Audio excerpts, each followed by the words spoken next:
ኤርትራ 2020 ኪኖን ኤርትራ መበል 28 ዓመት መዓልቲ ሓርነት ኣብ ትዝክረሉ ዘላ ግዜ ሙሉእ ናጽነት ዘለዋ ሃገር ንመረጋጋጽ ዝካየድ ቃልሲ ገና ይተወደን። ኤርትራ ኣብ 2020 ኪኖን ከመይ ክትመስል እያ ከመይ ክትመስል ንደልያ ጽባቐን ንጹርነትን ራእ ጽባሕ ሓይልን ናይቲ ናይ ሎሚ ቃልሲ እዩ።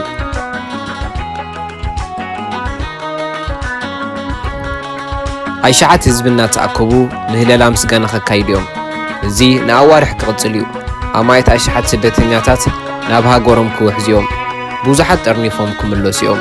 እቶም ኣብ ሱዳን፣ ኢትዮጵያ፣ ግብፂ፣ ደቡብ ሱዳን፣ ሊብያ፣ ኡጋንዳ፣ ኬንያ ዘለዉ ስደተኛታት ኩላቶም ኣብ ውሽጢ ኣዋርሕ ናብ ሃገሮም ክምለሱ እዮም። ኣይሸዓት ኤርትራውያን ሰብዋኒን ናብ ሃገሮም ተመሊሶም ኣብ ምንጻፍ ምዕባለ ጽባሕ ክሳተፉ እዮም።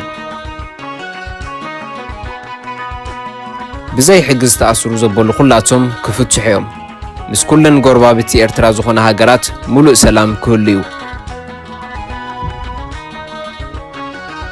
ህዝቢ ነቲ ዝመጽእ ምርጫ ባይቶ ምድላዋት ክገብረሉ እዩ። ኣማይት ካብቶም ንሓቀኛ ለውጢ ኣብ ባይታ ዝመርሖ ሰብ ራእይ ዕዮም ክጅምሩ እዮም። ኩሎም እቶም ንሃገር መሪሑ ዝሕውያ ስራሕ ዝሰርሑ ዜጋታት ኣብቲ ዝመስሎም ክወፍሩ እዮም። መራሕቲ ለውጥን ኣጋር ትራን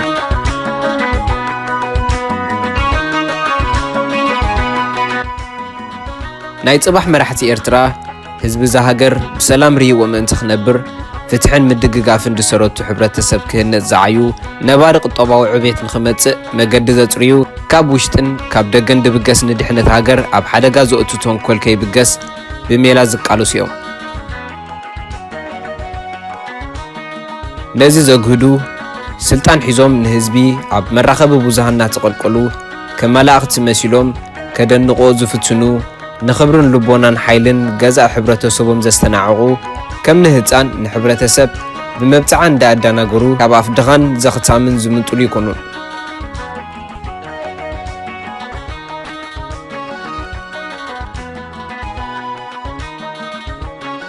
ንኤርትራ ዘልይዋ መራሕቲ እቶም ህዝባ ከቢሩ ብሰላም ክነብረላ ተጨባጢ ስራሕ ዘበርክቱ ዘበሉ እዮም።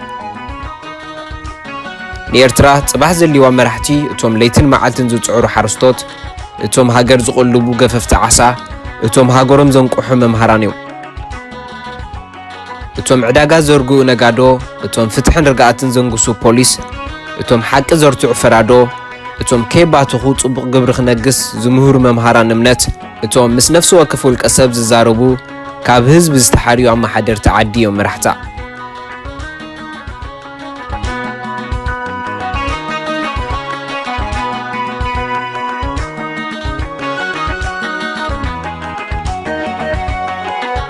ጽባሕ ንኤርትራ ንቕድሚት ዝመርሕዋ እቶም ከይዕረፉ ንውፅዓት ድምፂ ዝኾንዎም እቶም መንግስቲ ኸይጠልም ምስክር ኮይኖም ሓቂ ዝጽሕፉ ጋዜጠኛታት፣ እቶም ኣባይቲ ዝሃንጹ ነዳቆ፣ እቶም ጽርግያ ዝሕንጽጹ መሃንድሳት፣ እቶም ንህዝቦም ብኽብሪ ዘገልግሉ ኣካየድቲ ህዝባዊ ቤት ጽሕፈታት እዮም።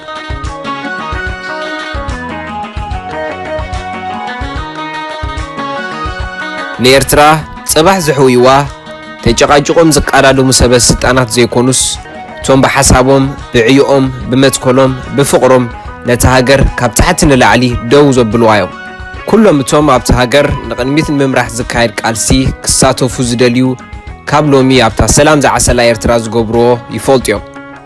ኣብ ውሽጢ ይኹን ኣብ ደገ ዘለዉ ኣማይት ኣይሸዓት ኤርትራውያን መንእሰያት ንሃገሮም ዝምነዩላ ይፈልጡ እዮም።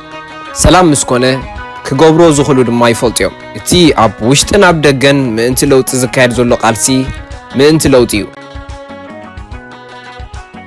እቲ ለውጢ ግና ካበይ ናበይ እዩ?